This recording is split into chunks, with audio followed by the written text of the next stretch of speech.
This presentation is going to speak about the American West from 1860 to 1900 and include discussions on Native Americans. This is a famous picture known as American Progress.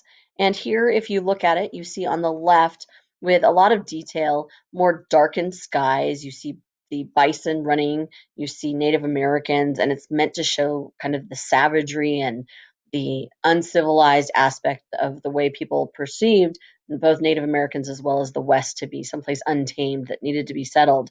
And then as you go from left to right, you see the beginnings of westward movement with the covered wagons, and you see men at the bottom with the horses.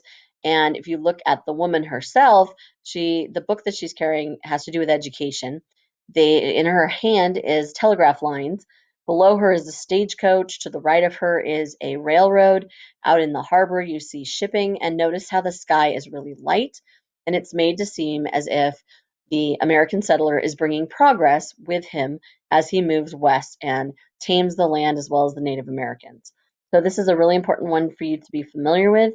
This captures the concept of manifest destiny very well, and this is the way that individuals perceived the westward movement to be as this great thing that was happening to bring civilization to other areas. And we'll see that when we talk in period 7 about American expansion overseas, that they had the same philosophy, that it was a really good thing. It was a benevolent, kind, wonderful thing that was being done to civilize these uncivilized tribes.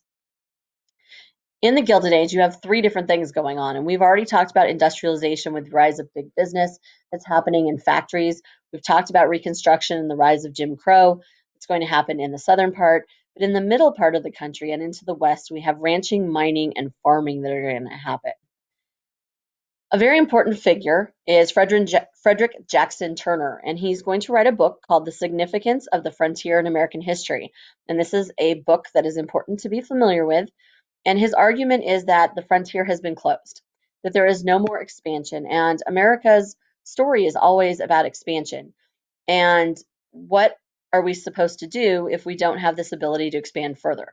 Well, the reality is there was still plenty of untapped land in 1893, but he used it to explain that the frontier was closed. And this will be adopted later again in imperialism to explain why we need to expand overseas. An additional term that you should be familiar with is the safety valve theory, which says that when things are going bad, when there's depressions and people are out of work, those that are in cities will tend to move west to farms. They'll find opportunities, they'll prosper, and this ability to go west will be this opportunity that once the frontier is closed, that could lead to potential uprisings and everything as people don't have that ability to expand farther west anymore. Another very important author is Helen Hunt Jackson. And there are certain books throughout US history that have the power to really change things. We've already talked about Uncle Tom's Cabin with Harriet Beecher Stowe in the Civil War. We will talk about The Jungle in a different slide presentation during this unit.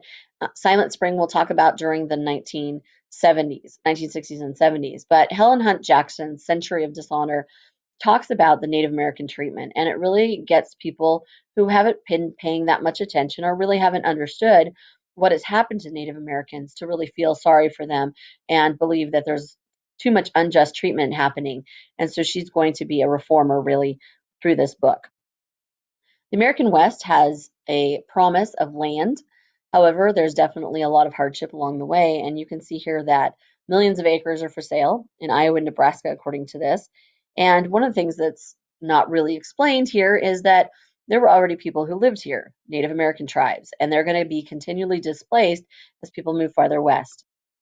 This is a map showing all of the land grants that were given to railroads. I mentioned that for every mile of track that was laid, that they got additional acres of land. So this was all of the ways that the federal government subsidized the railroads. These were some of the trails that people followed west, the most famous of which is the Oregon Trail to the north and the Mormon